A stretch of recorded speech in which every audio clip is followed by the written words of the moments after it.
ఆదికాండం 39:2-3 యెహోవా యోసేపునకు తోడై ఉండెను గనుక అతడు వర్ధిల్లుచు తన యజమానుడు ఐగుప్తుని ఇంట ఉండెను.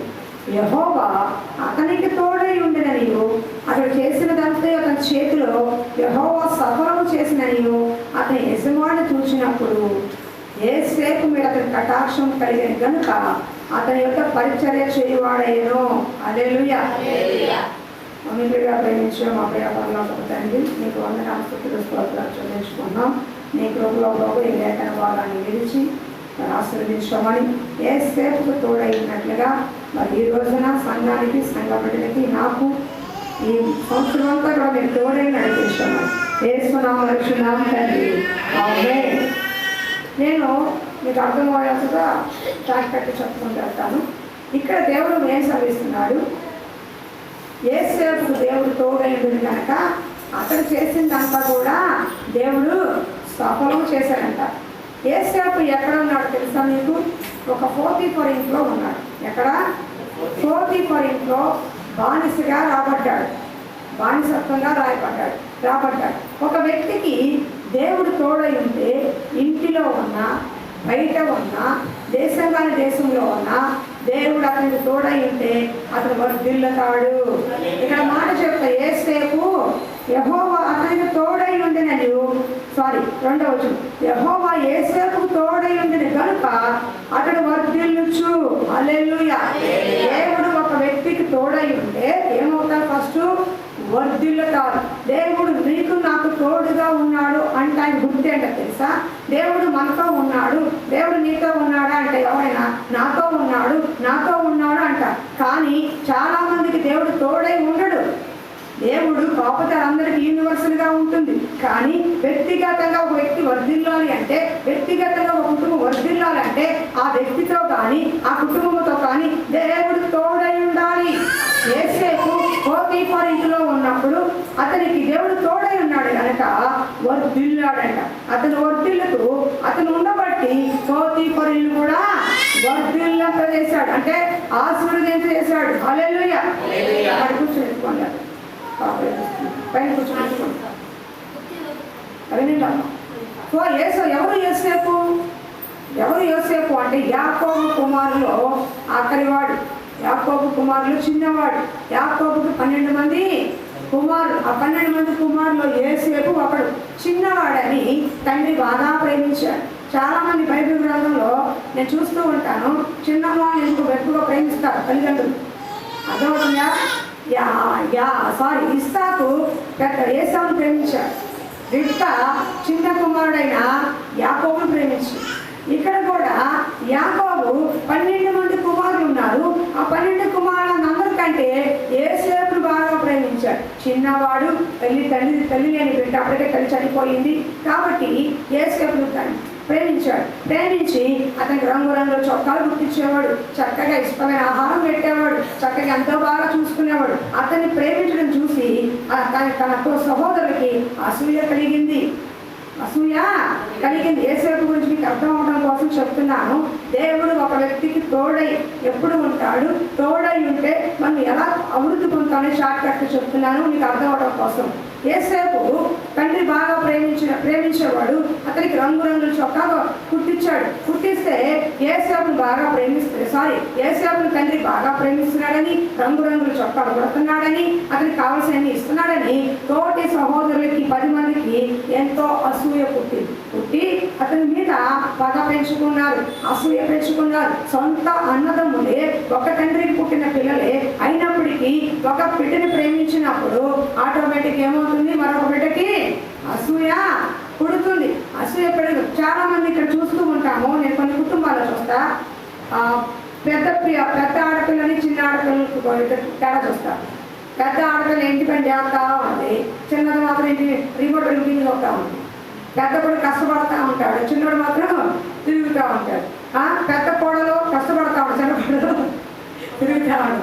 ఒక ఇంటి నేను చెప్పట్లా, బయట సాధారణంగా జరిగేది. ఎందుకని?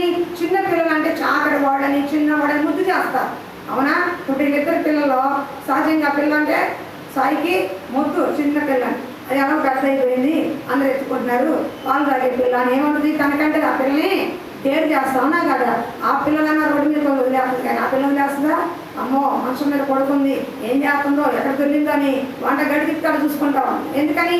చిన్న పిల్ల, ఆఖరి కూతురు, ముద్దొచ్చే కూతురు, బొద్దు కూతురు, ముద్దు కూతురు బొద్దు కూతురు కాబట్టి చూసుకుంటా ఉంటుంది. కాబట్టి అందుకని చిన్న వాళ్ళంటే సహజంగా చాలా మందికి ప్రేమ ఉంటుంది. మరి అది ఎందుకో కానీ మా పాస్టమ్ కూడా మనస అంటే చాలా ప్రేమ, కానీ శ్యాము అంటే తెలియని ప్రేమ. శ్యాము గడు అంటే ఆమె చాలా ఇష్టం.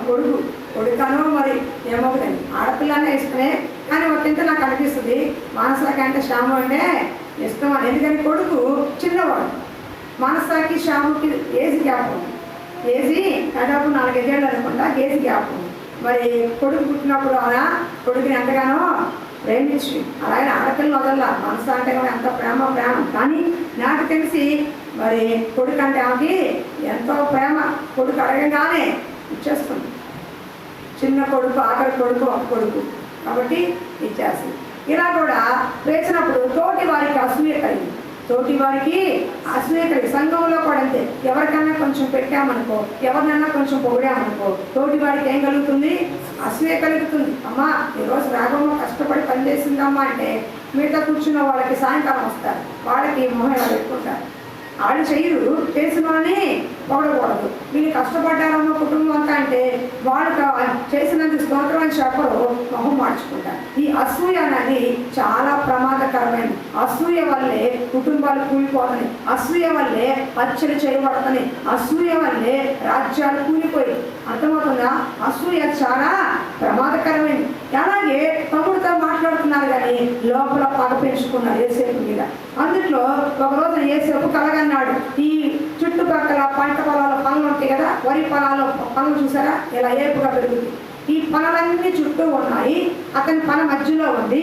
ఈ చుట్టూ ఉన్న పనులన్నీ ఇలా వడిలిపోయి ఉన్నాయి, అంటే శాస్త్రాంగా పడుతున్నట్టుగా ఉన్నాయి. ఏసేపు పనులు ఇలా నుంచుని ఉంది, ఈ చుట్టుపక్కల 10 మంది మాత్రము ఇలా పనులు వంచబడి ఉన్నాయి. అంటే అతనికి వచ్చిన దర్శనం ఏంటంటే ఇతను రానున్న రోజుల్లో ఒక అధికారి అవుతాడు, రానున్న రోజుల్లో ఉన్నతమైన స్థానం పొందుకుంటాడు, రానున్న రోజుల్లో చిన్నవాడిని దేవుడు గొప్పగా ఆశీర్వదిస్తాడని ముందుగానే 13 సంవత్సరాల వయసులో దేవుడు దర్శనమిచ్చాడు యేసేపు. అలా రెండో కళ కూడా వచ్చింది. 2 కళలు వచ్చినప్పుడు అన్నదమ్ములు చెప్పారా, నువ్వు ఏలుబడి చేస్తావా, నీకు మీ దాసిగా ఉండాలా, నీకు బానిసలుగా ఉండాలా అని మరింత పగబట్టారు. ఒక విధంగా తండ్రి ప్రేమిస్తున్నాడని ఒక అసూయ ఉంటే, యేసేపు కన్నా కళ చెప్తే అన్నదమ్ములు ఇంకా కోపం వచ్చేసింది. వీడు మమ్మల్ని ఏలుబడి చేస్తాడా, వీడికి మీ సాష్టాంగ పడాలా, వీడికి మీ మనసు నమస్కరించాలా అని ఇంకొంచెం కోపం పెట్టుకున్నారు, అసూయ పడ్డారు.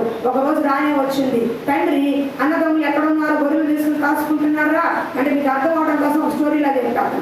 అయితే కాసుకుంటున్నారు, వెళ్ళి ఆహారం ఇచ్చినా ఎలా ఉన్నారో వాళ్ళ మంచి చెడ్డని చూసిరా అని చెప్పి యేసేపును పంపించాడు. ఎక్కడో దూరంగా ఉన్న యేసేపు చూసి అన్నదమ్ములు కుట్రపడ్డారు. ఒరే ఈ కళ్ళగానే వాడు వస్తున్నాడు రా, తండ్రి వీడిని బాగా ప్రేమిస్తున్నాడు కదా, వీడిని ఎలాగని లేకుండా చేద్దామని ఏం చేశారంటే కట్టగట్టుకొని తీసుకెళ్ళి యోసేపుని చంపే ఆలోచనలో గోతులో పడేశారు. గోతులో పడేసి గొర్రెని మరి చంపి ఆ రక్తాన్ని మొసరాలు చూసి ఇది నాన్నకు చూపిద్దాం, యేసేపు చచ్చిపోయాడు, సింహమో పూలో తినేసిందని చెప్పేద్దాం, వెంటగా పీడ విడిగైపోద్ది, మనకంటే ఎక్కువ చూస్తాడా, మనకంటే ఎక్కువ చేస్తాడా, మనకంటే ఎక్కువగా ప్రేమిస్తాడా, ఎక్కువ ఇస్తాడా అని మనసులో అసూయ పడుతూ, రెండోది మనకి ఏలుబడి చేస్తాడంట, మనం వాడికి సాష్టాంగ పడాలంట, ఇప్పుడు చూద్దాం, వాడిని తోసేస్తే వాడిని చంపేస్తే ఎలా ఉంటుందని కుట్ర పని సొంత అన్నదమ్ములే తమ్ముడిని గోతులో పడేసి చంపడానికి కుట్ర పడ్డారు. దాంట్లో ఒక తమ్ముడు అరే చంపితే పాపంరా, తమ్ముడు కదా, మన తమ్ముడు మన రక్త సంబంధి కదా, చంపితే ఏమొస్తుందిరా అని బతిమాలుకుంటే ఆధారమ్మట ఒక 5 వెళ్తున్నారు, ఆధారంగా వంటలేసుకుని 5 వెళ్తున్నారు. ఏళ్ళ చంపితే మనకేమొస్తుంది, ఆ 5 బానిసత్వంగా అమ్మేద్దామని 5 వెండి కోసం వెండి తీసుకుని బానిసగా అమ్మేశారు. ఇంటికి వచ్చి తండ్రికి ఏం చెప్పారు, ఏసేపు చనిపోయాడు, సింహము తినేసింది, మేము కాపాడదామని చూసాం కానీ అతన్ని తినేసిందని అతని చొక్కాగా రక్తం అంటుంది కదా, గొర్రెపిల్ల రక్తం, అది తీసుకెళ్లి చూపించాడు. తండ్రి ఎంతగానో విలపించాడు, భార్యను పోగొట్టుకున్నాడు, ప్రేమించిన కొడుకు దూరం అయిపోతే కన్న తండ్రిని ఓదాతుడు ఎవరి వల్ల కాట్ల యాకోబు కన్నీరు మున్నీరు అవుతున్నాడు, ఏడుస్తూ ఉన్నాడు. ఏసేపు నాకు దూరం అయిపోయావా అని ఎంతగానో విలపిస్తూ ఏడుస్తున్నాడు. ఈలోపు ఐగుప్తుకు తీసుకెళ్లి అక్కడ బానిసలుగా పెట్టారు. ఆ బానిసగా నుంచున్న ఏసేపుని పోతీఫరు కొన్నాడు.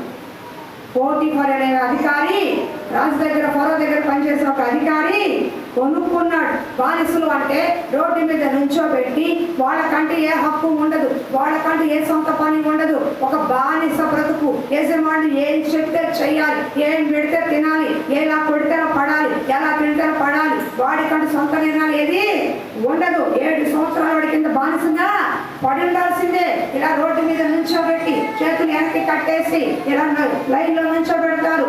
ఎంత శరీరం దృఢంగా ఉంటే, శరీరం సౌష్ఠంగా ఉంటే, ఎవరు ప్రాయంలోకి వచ్చిన ఏసేపుని చూసి అతను వెండికి కొనుక్కున్నాడు. పోతీఫరు అమ్మాయిని కూడా బానిసగా అమ్ముతారు, అబ్బాయిని కూడా బానిసత్వంగా అమ్మేవారు. ఈ బానిసత్వాన్ని ఎవరో రద్దు చేశారు. దేవుని కృపను బట్టి ఆ పేరు నాకు గుర్తురాట్లేదు. మనం మన దాకా బానిసగా అమ్మేవాడు. అమ్మాయిలు వేలం పాట పెట్టి అమ్మేసేవాళ్ళు. ఈ అమ్మాయికి ఎంత ఖరీదు, ఈ అమ్మాయికి ఎంత ఖరీదు, ఈ అబ్బాయికి ఎంత ఖరీదని ఎంతగానో దారుణంగా బానిసలుగా అమ్మేసేవాళ్ళు. వాళ్ళకి అప్పు ఉన్నప్పుడు, వాళ్ళ కింద చెప్పిన మాట విన్నప్పుడు, తక్కువ పొలంగా ఉన్నప్పుడు వాళ్ళు బానిసలుగా అమ్మేసే ఏరు కూడా ఆ రోజుల్లో ఉండేది. ఏసేపుని కూడా వీళ్ళు వాడకమ్మితే వాడు పోతీఫరుకి అమ్మేశారు, పోతీఫరుకి అమ్మేశారు. ఇప్పుడు ఏసేపు ఎక్కడున్నాడు? ఐగుప్తు దేశానికి వచ్చాడు. దేశం కాని దేశంలో కొన్ని వేల కిలోమీటర్లు వచ్చి పోతీఫరు ఇంట్లో ఉన్నాడు. పోతీఫరు ఇంట్లో ఏం చేస్తున్నాడు? ఇల్లు తుడుతున్నాడు. నిజం, మనిషి అంటే ఏంటి? యజమాని ఏ పని చేస్తే, ఏ పని చెప్తే ఆ పని చేయాలి. యజమానులు ఏ పని చెప్తే ఆ పని చేయాలి. ఈ రోజున మనం కూడా ఒకప్పుడు బానిసత్వంలో బ్రతికాం. నువ్వు నేను కూడా బానిసత్వంలో ఉన్నాం. రక్షణ పొందడం వరకు నువ్వు నేను బానిసమే. ఎందుకో తెలుసా? పాపానికి బానిస, విగ్రహానికి బానిస, వ్యసనానికి బానిస, ఎంతగానో అన్నిటికీ కూడా మన బానిసత్వంలో బ్రతికిన మనల్ని యేసు తన రక్తం ఇచ్చి కొన్నాడు. యేసు తన రక్తం ఇచ్చి నన్ను కొన్నాడు. ఇప్పుడు త్రాగడం వేరు, బానిస అంటే మీకు ఉదాహరణ చెప్తానండి. త్రాగటం వేరు, త్రాగకుండా ఉండలేరు అంటాం వేరు. అర్థమవుతుందా?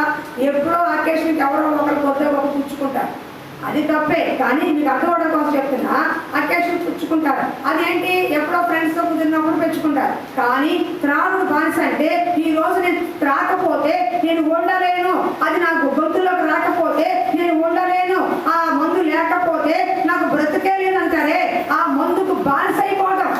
ఆ బానిసత్వంలో దేవుడు విడిపిస్తే తప్ప వాళ్ళంతా వాళ్ళు బయటికి రాలేదు. చాలా మంది తాళ్ళు కట్టుకుంటారు, చాలా మంది మందు మిగుతారు, చాలా మంది ఇచ్చేస్తారు. ఎక్కడో 1-2 జరగచ్చేమో, కానీ 90% చాలా మంది కూడా మరలా మందు తాగుతూ ఉంటారు. 40 days మరి అయ్యప్ప మాల వేసుకుని చాలా మంది ఉంటారు. ఈ 40 days 40 రోజుల్లో వాళ్ళు మాంసం తినరు, మందు ముట్టరు, ఏ తప్పు చేయరు. అంటే నియమ నిష్ఠలతో ఆరాధన చేసుకుంటారు వాళ్ళ దేవుడికి.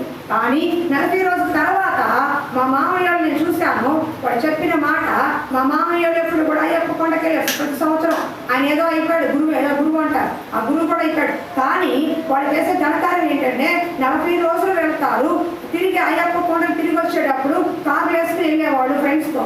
తిరిగి వచ్చే మధ్యదారిలోనే, అయ్యప్ప తిరిగి వచ్చే మధ్యదారిలోనే ఎక్కడ వైన్ షాప్ కనపడితే అక్కడ 4 బాటిల్స్ కొనుక్కునేవాళ్ళు. ఎందుకని? 40 రోజులు తాగలేదు, 40 రోజులు తినలేదు, 40 రోజులు వాళ్ళు ఏ తప్పు చేయలే. కానీ 41వ రోజు ఎప్పుడైతే తీసి పక్కన పెట్టారో ఇక వాళ్ళ నోటికి ఏమనిపించింది? తాగాలనిపించింది. అంటే ఏంటి? ఆ 40 రోజులు ఉండగలిగారు, కానీ 41 రోజు ఉండలేకపోయారు. త్రాగుడు లేనిదే మేము ఉండలేము. అదే బానిసత్వం. ఆ బానిస బ్రతుకు నుంచి తాగకుండా ఉండలేము, ఆ అమ్మాయి లేకుండా ఉండలేము, వాడు లేకుండా ఉండలేమని ఈ రోజున కుటుంబాలు వదులుకొని, భర్తలను వదులుకొని, భార్యలు పక్కన పెట్టి ఎక్కడెక్కడో పరిగెత్తుతున్నారే, అదే బానిసత్వం. అదే బానిసత్వం అంటే దేనికైతే మనిషి లోబడతాడో, దేనికైతే ఆ వ్యసనానికి లోబడతాడో, దేనికైతే నేను ఉండలేకుండా ఉన్నాను అనుకుంటాడో, అదే బానిస బ్రతుకు. ఈ రోజు అలాంటి బ్రతుకుల నుంచే యేసయ్య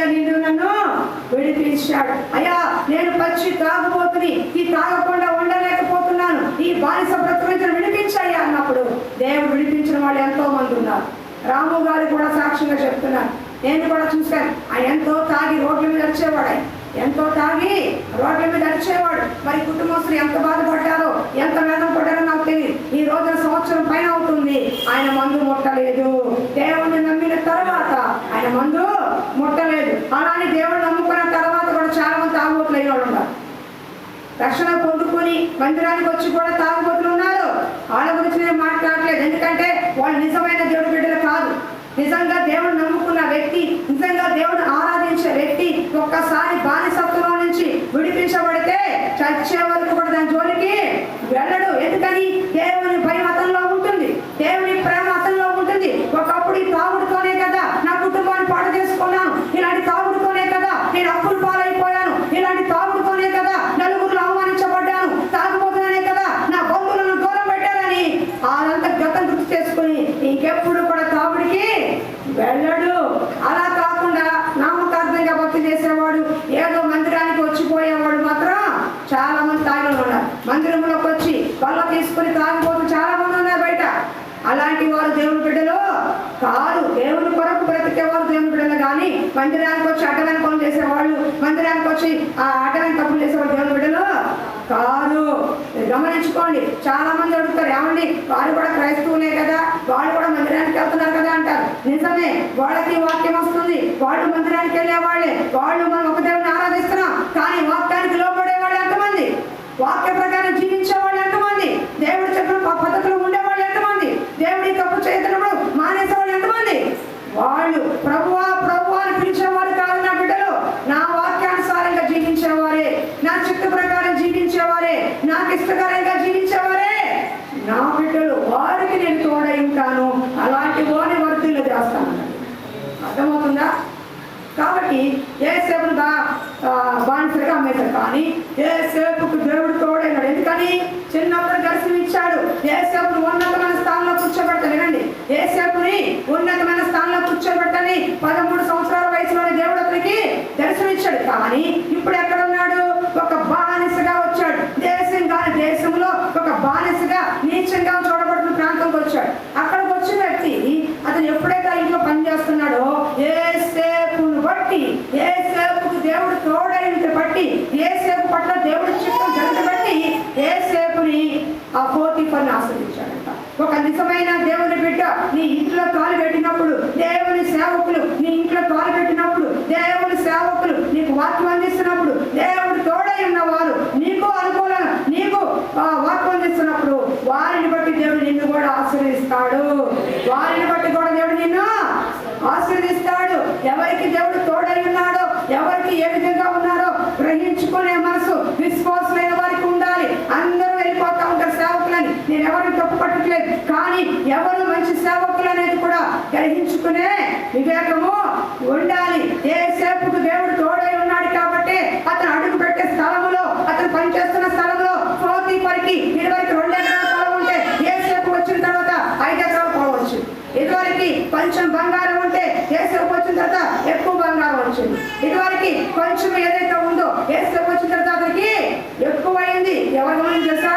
పోతీఫరు అంటున్నాడు, యేసేపు ఇంట్లో ఉండటం వల్ల నా ఇల్లు ఆశీర్వదించబడిందని. ఎవరైనా గ్రహించారు తెలుసా? పోతీఫరు గ్రహించాడు. ఒక అన్యుడు గ్రహించాడు. ఇదిగో యేసేపు వచ్చాడు, యేసేపుకు దేవుడు తోడై ఉన్నాడు, వీడు దేవుడు బిడ్డగా ఉన్నాడు, వీడిని బట్టి దేవుడు నన్ను ఆశీర్వదించాడు అని పోతీఫరు అంటున్నాడు. ఈ రోజున ఎంతో మంది మంచి చెబుతున్నాం, ఎంతో మంది నెత్తి మీద బాదుకుని అయ్యా అని చెప్తున్నప్పుడు వినకపోతే ఎలా వర్తిల్లుతారు? వినకపోతే కుటుంబము ఎలా వర్తిల్లుతుంది? అయితే వినండి అమ్మ, అన్నదమ్ముల నుంచి విడిపోయాడు, కన్న తండ్రి ప్రేమ దూరం అయిపోయింది, దేశంలో బానిసగా ఉంది. కానీ దేవుడు మాత్రం అతన్ని వదలలేదు. అన్నదమ్ములు వదిలేసిన తండ్రి ప్రేమ దూరమైన పరమ తండ్రి ప్రేమ యేసేపు దూరముల తోడై ఉన్నాడు. అతను చేస్తున్న పనిలో తోడుగా ఉన్నాడు. అతనికి ఉన్న ఆస్తి అంతా కూడా 2 ఇంతలు అయిపోయింది పోతీఫరుకి. అయితే ఒక రోజున ఎవర ప్రాయంలోకి వచ్చి 6 ప్యాక్ డాడీగా కనబడుతున్నాడు యేసేపు. పోతీఫరు భార్య కన్నేసి ఇప్పుడు మంచి యవన ప్రాయంలో ఉన్నాడు, నేను ఎలాగైనా పట్టుకోవాలని యోసేపు దగ్గరికి వెళ్ళి మాట్లాడుతూ ఉంది. ఎసర్ Joseph come on to my bedroom అంటుంది. ఆయన ఎలా అంటున్నాడు, అమ్మ నా యజమానుడు ఇదంతా నాకు అప్పగించాడు, దీని అంతా నేను చూసుకుంటా, నిన్ను నాకు అప్పగించదా, నువ్వు మాత్రం నాకు వద్దని చెప్పేశాడు. అయితే పోతీఫరు భార్య మాత్రం యోసేపు కన్నేస్తానే ఒకరికి గమనించుకోండి, అసలు ఏమీ లేకుండానే రోడ్డు మీద వెళ్తుంటే ఇలా చూస్తూ ఉంటారు. అవునా? ఈ రోజుల్లో దిక్కుమాలను అనకూడదు, కానీ చండాలం లేదు. ఏమీ లేకుండానే ఇప్పుడు మా గౌరీ ఉన్నాడు, ముసుగుగాడు చూద్దాం, మా తమ్ముడు ఉన్నాడు, మా బుజ్జి కంటే అందమైన అమ్మాయి, నాజూకు అమ్మాయి, నా బంధు అలాగే కనపడుతున్న అమ్మాయి ఎక్కడ అనుకో, ఏం చేస్తాడు, చొక్కలు వస్తాడు చూడు అంటే ఎవరు కూడా నా సొప్ప ఎంత బాగుందో అనిపిస్తా, ఎంత బాగున్నాడో అనిపిస్తా. కాబట్టి సహజంగా అనిపిస్తుంది, శరీరకంగా సహజంగా అనిపిస్తుంది. కానీ ఆ అమ్మాయి మాత్రం రాదు, టెన్షన్ పడు, నీకు బుజ్జే నీ గది, ఇది నీ జీవితకాలానికి బుజ్జే నీకు గది. కాబట్టి నువ్వు కష్టపడగా ఎక్కువ ఆలోచించుకోవాలి. కానీ పోతీఫరు భార్య పిలుస్తూ ఉంది. కానీ అంటే నేను చెప్పొచ్చు అంటే ఆ అమ్మాయి మామూలుగా అందంగా కనపడితేనే సొంతంగా వచ్చిన బోర్డు మంది ఉన్నారు. అలాంటిది పోతీఫరు భార్య ఒక యజమానురాలు అయింది, పిలుస్తుంటే ఎంత చక్కగా వెళ్ళొచ్చు. పిలిచింది భార్య, అవునే కదా, నేను కూడా కాదు కదా, అవునా కదా, ఏ లోటు లేకుండా చూసుకుంటుంది కదా. కానీ నేను దేవునికి భయపడేవాడును, ఇలాంటి పాపాలను నేను చేయను, నీ దగ్గర నేను రానుకో అన్నాడు. ఒక రోజున మాత్రం బలవంతం చేసింది. అతని చెంగు పట్టుకుంది, వస్త్రాన్ని కప్పుకుని ఉంటే ఈ వస్త్రం పట్టుకుని యోసేపు రా అని బలవంతం చేసి వస్త్రం లాగేసింది. ఈ వస్త్రం ఆ చేతులు వదిలేసి పరిగెత్తుకుని వెళ్ళిపోయాడు. నేను ఈ పాపము చేయను, దేవుడికి భయపడేవాడు పాపము చెయ్యడు. అయితే పరిగెత్తి వస్త్రం ఉండిపోయింది కదా, హీరో వస్త్రానే వచ్చాడు. సీరియల్ చూపిస్తాడే డింగ్ డింగ్ డింగ్ అని. అప్పుడే ఒకడు వచ్చాడు హీరోయిన్, నేను చూస్తాను మీకు అర్థం కాదు. అప్పుడే సీరియల్ హీరోయిన్ వచ్చాడు, నువ్వు నా కోరిక తీర్చకపోతే నీ ఆయనకి ఇది చూపిస్తా అని వస్తా ఉన్నాడు. ఈలో ఆయన కారు వేసుకున్నట్టు చెప్తా ఉన్నాడు, వీడు అడిగేసుకుంటా. అదేగా మీరు చూసేది, దానికి ఒక్కప్పుడు యాడు, కాలు కట్టగానే యాడు, అటు కాలు దిగగానే యాడు, ఈవిడ ఇలా పట్టుకోగానే యాడు, ఆమె ఏడవగానే యాడుతోనే సీరియల్ వెళ్ళిపోతుంది. అయితే వస్తా ఉన్నాడు, ఈమెను పట్టుకున్నాడు చెంగు, ఇట్లా లాగుతున్నాడు. ఈ చెట్లు ఎవరు ఉన్నారనుకోండి, ఉన్నారనుకోండి లాగుతున్నాడు. ఈ లోపల ఆయన కలుగు తీసి ఇట్లా వచ్చాడు, ఏం చెంగు కనపడుతుంది, ఏమని చెప్తుంది, ఎండ వదిలేసి అలా అంటాడు, నీ ఆవిడ రమ్మంది అని చెప్తాడు. అవునా? ఆడ తప్పేసుకుంటాడా? అయితే ఇక్కడ కూడా యోసేపు వస్త్ర చెంగు వదిలేసాడు కదా, పోతీఫరు ఎంటర్ అయ్యాడు. వెంటనే నువ్వు ఐగుప్తుని తీసుకొచ్చాడు పెట్టావు, ఆ యోసేపుని తీసుకొచ్చాడు పెట్టావు, చూసావా నీ భార్యని అవమానించాడు, నువ్వు ఎంత బాగా చూసుకుంటే నీ భార్యని నన్ను కోరిక తెచ్చుకున్నాడని చెప్పి తప్పుడు యోసేపుని పెట్టేసింది. సాక్షి ఏముంది? యోసేపు వస్త్ర చెంగును పట్టుకుని అడుగుతుంది, రా యోసేపు అంటే వాడు భయపడిపోయి వస్త్రపు చెంగు నా చేతులు పెట్టి పారిపోయాడు, నేను రాను అని. ఈ వస్త్రపు చెంగు చూపించి వారికి నువ్వు ఇచ్చిన బానిస నన్ను రమ్మని అడుగుతున్నాడని కానీ వెనక ముందు ఆలోచించకుండా తీసుకెళ్ళి జైల్లో పడేశాడు. భార్య చెప్పిన మాట నేను అంతవరకు యోసేపు వాళ్ళు ఆశ్రయించబడ్డానే, అంతవరకు అక్కడ వచ్చిన వల్ల నాకు మేలు జరిగిందని ఏమాత్రం ఆలోచించకుండా 2 సంవత్సరాలు యోసేపు చెరసాల్లో వేసేశారు. ఈ కళ యోసేపుకి ఇచ్చిన కళ ఏంటి? ఉన్నతంగా కూర్చోబడతాడు. ఎక్కడున్నాడు? ఫస్ట్ బానిసగా పనిచేశాడు, ఇప్పుడు ఎక్కడున్నాడు? జైల్లో ఉన్నాడు. ఏరా పోతీఫరుని నమ్మకంగా పెడితే భార్యకి కన్నేస్తావా, ఇలా పని చేస్తావా, ఎంతమంది అవమానంగా మాట్లాడతారు. నీ చెయ్యని నేరానికి తను ఎంత కుమిలిపోయి ఉంటాడు, చెయ్యని నేరానికి దేవుని ఎంత దూషించాలి. ఏం దేవుడా నేనేమో పాపం చేశానా, ఆవిడే రమ్మంది కదా, నీకు తెలుసు కదా, కోల్పోయి జైల్లో ఉన్నానేంటని ఎక్కడా కూడా దేవుడు యోసేపు బాధపడ్డా. చెయ్యని నేరమైనా సరే బాధతో తల ఉంచుకొని జైల్లో కూర్చున్నాడు. ఒక ఆశీర్వాదం కావాలంటే మనం విరవబడిన అనుభవంలో ఉండాలి. విరవబడుట మనకు ఆశీర్వాదం. రొట్టె విరిచాడు దేవుడు, 5,000 మందికి వచ్చింది. రొట్టె విరిచాడు, 5,000 మందికి పంచాడు. చాలా మంది భక్తి జీవితము సాఫీగా సాగాలి, సంతోషంగా ఉండాలి, ఏ కష్టము రాకూడదు, నాకు దుఃఖమే రాకూడదు అనుకుంటారు. అది నిజమైన భక్తి కాదు. విరవబడిన అనుభవం ఉండాలి. విరవబడితేనే మనకి ఆశీర్వాదం. యోసేపు జీవితం తండ్రి దగ్గర ఉన్నప్పుడు సంతోషంగా సమాధానకరంగా ఆడింది ఆట,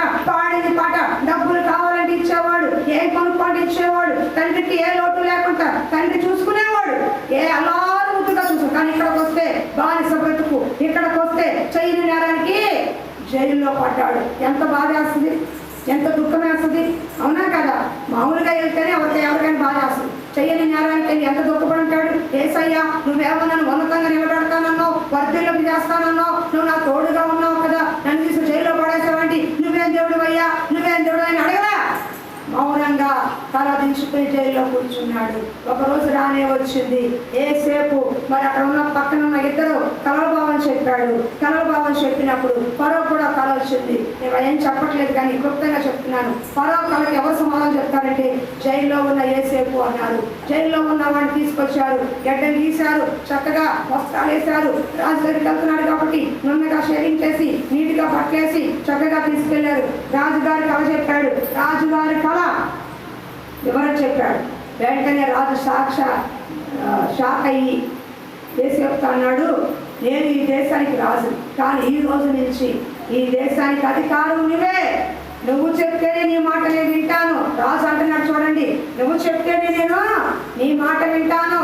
రాజ్యం తప్ప ఈ మొత్తం అధికారం నీకే ఇస్తున్నాను. నువ్వు చెప్పిన మాట శాసనం, నువ్వు తీసుకున్న నిర్ణయం అని సమస్త అధికారం ఇచ్చి ఒక ముద్ర ఉంగరాన్ని ఏసేపు తొడిగించి నూతన వస్త్రాలు పెట్టి బంగారంతో సత్కరించి ఫరో తర్వాత ఫరో అంత అధికారిగా సింహాసనం మీద కూర్చోబెట్టాడు ఏసేపు.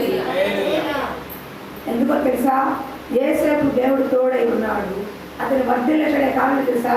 విరవబడిన అనుభవం తింటాడు. విరవబడటం అనేది తెలుసా? అన్ని బాగున్నప్పుడు కాదమ్మా.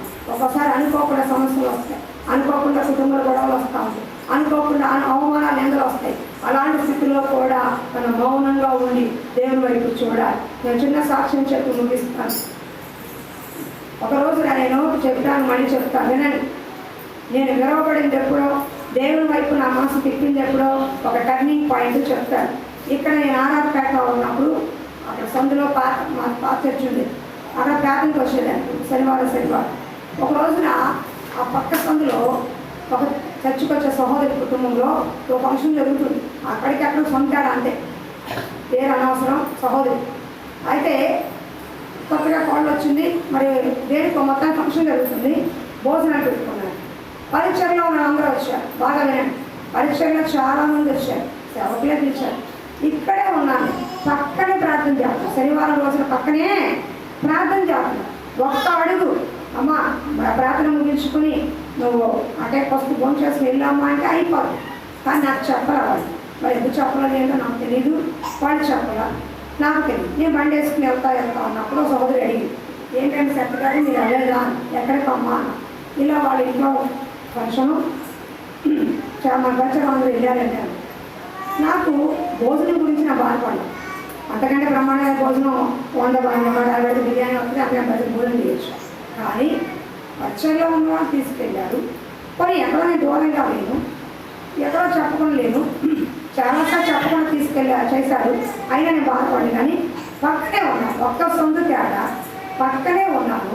అదే పేటకు వచ్చాను, అక్కడ నేను పరిచయం చేస్తున్నాను. అది నీకు తెలుసు పెట్టిందే. కానీ ఆ భోజనానికి మాత్రం పిలవకుండా అవమానకరంగా అనిపించింది, దుఃఖకరంగా అనిపించింది. ఇంటికి వెళ్ళి కన్నీరు పెట్టుకున్నా, ప్రభువా ఏం చేశాను, నేను చేసిన పొరపాటు ఏంటి? ఇంతమంది వెళ్ళారు, నేను ఒక్కదాన్నే తక్కువైపోయానా, నేను ఒక్కదాన్నే లేకుండా పోయానా, నేను ఒక్కదాన్ని ఎందుకు తీసుకెళ్ళలేదు, అంత కాండాన్ని అయిపోయానా, ఈమె చూస్తే ఎంతగా ఉంటుంది కదా నాకు, మరి ఎందుకు ఇలా నన్ను ఇలా చేశారు అని నాకెందుకో తెలియకుండా బాగా దుఃఖం వేసిందండి. ఆ రోజునే నేను ఒక మెసేజ్ విన్నా, సురేష్ అయ్య గారు అంటే రామగుండం ఎందుకు పెట్టినప్పుడు గురించుట ఆశీర్వాదం, నాకు అది ఒక టర్నింగ్ పెట్టింది. ఆ రోజున దేవుడే చెప్పాడు, ప్రభువా ఈ రోజు నేను అవమానకరంగా ఉన్నా, ఈ రోజు నేను దుఃఖకరంగా ఉన్నా, ఈ రోజున ఏమీ లేని దానిగా ఏమీ కాని దానిగా అందరూ వదిలేసి దానిగా ఉన్నాను. కానీ ఒకరోజున నేను బాగుంటాను. ఈ అవమానం నాకు మంచిదే, ఈ ఒక తృణీకరణ నాకు మంచిదే. ఒకప్పుడు వాళ్ళు వీళ్ళని చేతి చూపించారు, ఇప్పుడు చెప్తున్నాను ఈ విరవబడటం నాకు మంచిది, నాకు ఆశీర్వాదాన్ని కన్నీటితో దేవుడి దగ్గర బాధలు కలిగాను. ఆ రోజు నుంచి నా జీవిత ఆత్మీయంగా ఒక టర్నింగ్ దేవుడు తిప్పాడు. విరవబడుట ఆశీర్వాదం, ఒక అవమానం, ఒక నిందనికి ఆశీర్వాదం, చేయని నేరానికి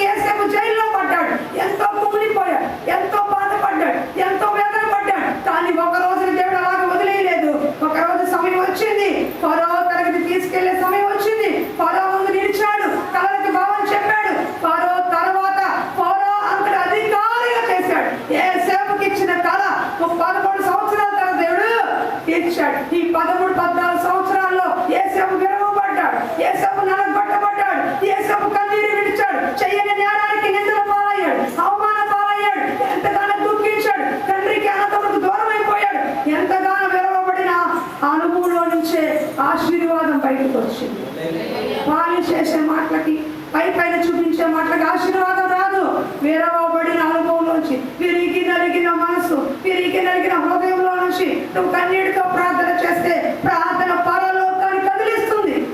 పరలోకాన్ని కదిలిస్తుంది. విరవబడిన ఆశీర్వాదం. నీకు అవమానం వస్తుందా, నింద వస్తుందా, చెయ్యనిగా ఎంతో ఏం చేద్దాం అనుకున్నా నేను చిన్న చూపు చూస్తున్నారా, నీ వల్ల ఏమవుతుందిరా, నువ్వేం చేయగలుగుతావురా, నువ్వు వేసుకుంటావు అంటున్నారా, బాధపడకు. ఒకరోజు నిన్ను దేవుడు ఉన్నతంగా ఉంచుతాడు. నిన్ను ఉన్నతంగా దేవుడు ఉంచుతాడు. ఎక్కడెక్కడ అవమానించబడ్డావు, ఎవరెవరి దగ్గర చేతులు చాపావో వాళ్ళందరి కంటే దేవుడు నిన్ను ఘనంగా ఉంచుతాడు. హల్లెలూయా. దేవుడా వదిలేసే దేవుడు కాదు. ఈ రోజున కొంచెం ఉండొచ్చు, కానీ తుదకి మహా అభివృద్ధి పొందుతాం. ఈ రోజున కొంచెమే ఉండొచ్చు, వేడకాడిగా మాట్లాడుండొచ్చు, నువ్వు వేస్ట్ తెలవరా అనొచ్చు, నువ్వే పని పడలేని సోమరితనం అనొచ్చు, కానీ కష్టపడే రోజులు ముందున్నాయి. ఎవరైతే పనికి రాడని నువ్వు అనుకుంటున్నావో నీ కుటుంబానికి పనికొచ్చే పాత్రగా వాడుకుంటాడు దేవుడు. హల్లెలూయా. బాధపడద్దు, భయపడద్దు. కొంచెం సమయం వస్తుంది, తగిన సమయంలో దేవుడు నిలబడతాడు. 2 ఏళ్ళు 3 ఏళ్ళు జైల్లో ఉండి ఎంతగానో బాధపడ్డాడు. ఎంతో మంది అవమానపరుస్తుంటే, ఎంతో మంది గాయపరుస్తుంటే అన్నీ సహించాడు, మౌనంగా ఉన్నాడు. ఒకరోజు రానే వచ్చింది. యేసేపుని ఉన్నతమైన స్థానంలో దేవుడు నిలబెట్టాడు. ఆ దేశం మొత్తం యేసేపు చెప్పిన మాట విన్నారు, యేసేపు చెప్పిన నిర్ణయం పాటించాలి. యేసేపు అడిగే వాళ్ళు వెయ్యాలి. ఆ స్థితిలో దేవుడు ఉంచాడు. దేవుని బిడ్డ, నేను షార్ట్ కట్లు మీకు అర్థం అవడం కోసం, ఎందుకంటే మీరు అన్నిలుగా ఉన్నారు. ఇంకా లోతుగా వెళ్తే మీకు అర్థం అవ్వచ్చు, అర్థం కాకపోవచ్చు అని దేవుడు చిత్తమై సాయంకాలం నేను పంచుకుంటాను. యేసేపు దేవుడు తోడై ఉన్నాడు. కష్టంలో ఉన్నాడు, శ్రమంలో ఉన్నాడు, చెరసాల్లో ఉన్నాడు. ఎందుకో తెలుసా? ఒక రోజున అతని ఉన్నతమైన స్థానం నిలబెట్టడానికి ఆ మార్గం గుండా నడిపించాడు. అబ్రహాముకి దేవుడు తోడై ఉన్నాడు. అబ్రహాం నిలబడ్డాడు. అబ్రహామా, నీ ఒక్కగానే ఒక కుమారుని నాకు ఇచ్చే అన్నాడు. వినండమ్మా, 25 సంవత్సరాలకు పుట్టిన కొడుకుని బలిచ్చే అన్నాడు. దేవుడు ఎంత బాధ వేస్తుంది, ఎంత అల్లారు ముద్దుగా పెంచుకున్నాడు. 25 లేక పుట్టాడని ఎంత ప్రేమ చూపించుంటాడు. నువ్వు నాకు విలువిస్తావా, నీ కొడుకు ఇస్తావా అని, అబ్రహామా నీ ఒక్కగానొక కుమారుని నాకు బలివు అన్నాడు. వెంటనే అబ్రహాము భార్యకి చెప్పలేదు, ఇస్తానని మాటిచ్చాడు. ఇస్తానని మాటిచ్చాడు. హృదయంలో విరవబడ్డాడు, హృదయంలో నలగొట్టబడ్డాడు, హృదయంలో ఏడ్చాడు, హృదయంలో బాధపడ్డాడు. ఎందుకంటే ఇస్సాకుని ఇచ్చింది దేవుడు. ఒకవేళ దేవుడు తీసుకున్న మరొక బిడ్డ నాకు ఇవ్వగలడు అని అయినా సరే విశ్వాసంతో కొడుకుని తీసుకుని వెళ్ళాడే, కానీ దేవుడు బలి కోరలేదు, దేవుడు బలి తీసుకోలేదు. ఎందుకంటే నువ్వు నాకు ప్రాముఖ్యత ఇస్తావా, నీ బిడ్డకి ప్రాముఖ్యత ఇస్తావా, పనికి ప్రాముఖ్యత ఇస్తావా, దేవుడికి ప్రాముఖ్యత ఇస్తావా, నీ భర్తకి ప్రాముఖ్యత ఇస్తావా, దేవుడి మందిరానికి ప్రాముఖ్యత ఇస్తావా, నువ్వు చేసే ఉద్యోగాన్ని వ్యాపారానికి ప్రాముఖ్యత ఇస్తావా, నాకు ప్రథమ స్థానం ఇస్తావా అని దేవుడు ఒక్కొక్కసారి మళ్ళీ పరీక్షిస్తాడు, పరిశీలిస్తాడు, మళ్ళీ శోధిస్తాడు. విరవబడిన అనుభవంలో అబ్రహాముకి వెళ్ళినప్పుడు ఆశీర్వాదం వచ్చింది. ఒక్క కొడుకు ద్వారే అనేక జనాంగాన్ని దేవుడు ఇచ్చాడు. హల్లెలూయా. నువ్వు విరవబడిన అనుభవంలో బాధపడుతున్నావు, హేళనగా చేయబడుతున్నావు, ఎంతగానో కుమిలిపోతున్నావు, కొన్ని కార్యాల్లో చెప్పుకోలేకపోతున్నావు. నువ్వు నమ్ము, విరవచ్చుట దేవుడి ఆశీర్వాదంకే. నువ్వు ఆ మార్గం కూడా ఎత్తున్నావు అంటే రానున్న రోజుల్లో దేవుడు నిన్ను కుటుంబాన్ని ఉన్నతంగా నిలబెడతాడు. యేసేపుకు దేవుడు తోడై ఉండి అతన్ని వర్ధిల్ల చేసి ఉన్నతంగా నిలబెట్టిన దేవుడు నిన్ను నన్ను వర్ధిల్ల చేసి ఉన్నతంగా నిలబెడతాడు. ఒకటే, అన్ని సమయాల్లో మనం తల ఉంచుకొని వెళ్ళిపోవాలి. దేవుడి చిత్తానికి లోబడాలి, దేవుడి చిత్తానికి అప్పగించుకోవాలి. అంతే మనం చేసేది. అప్పుడు మనకి ఏ స్థానంలో ఉంచాలో, ఎక్కడ కట్టాలో దేవుడే చూసుకుంటాడు. హల్లెలూయా. విరవబడటం మనకి ఆశీర్వాదం. ఆశీర్వాదం అంటే చాలా మంది ఇల్లు బంగ్లా అనుకుంటారు, కాదు, అది లోకపరమైన ఆశీర్వాదం. కానీ ఆత్మీయంగా దేవుడు ఆశీర్వదించాలంటే మనం విరవబడిన అనుభవంలోకి వెళ్ళాలి. అది మనకి ఎంతో ఆశీర్వాదం. హల్లెలూయా. ఒక వ్యక్తి పట్ల నీ సంకల్పం బహు గొప్పది, ప్రతి మనిషిలోని ప్రాణానికి దాగున్నది.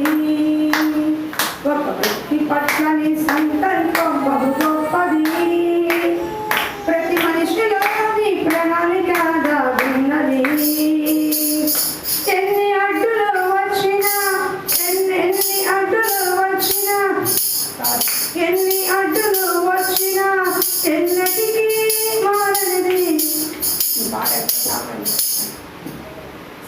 పడతాను.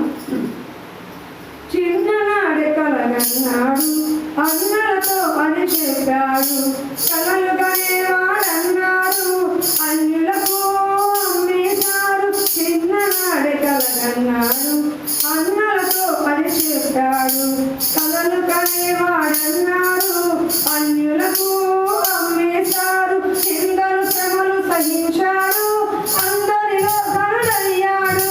నిందలు శ్రమలు సహించాడు, అందరిలో ధనుడయ్యాడు. పరో కలకి భావం చెప్పి సింహాసనమెక్కించావు, ఏసేపుని ధన్యులు చేశావు. ఒక వ్యక్తి పట్ల నీ సంకల్పం బహు గొప్పది, ప్రతి మనిషిలో నీ ప్రణాళిక దాగున్నది.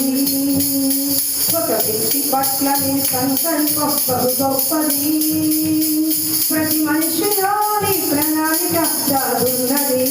ఎన్ని అడ్డులు వచ్చినా ఎన్నటికీ అది మారనిది, ఎన్ని అడ్డులు వచ్చినా ఎన్నటికీ అది మారనిది. అన్నిటినీ దాని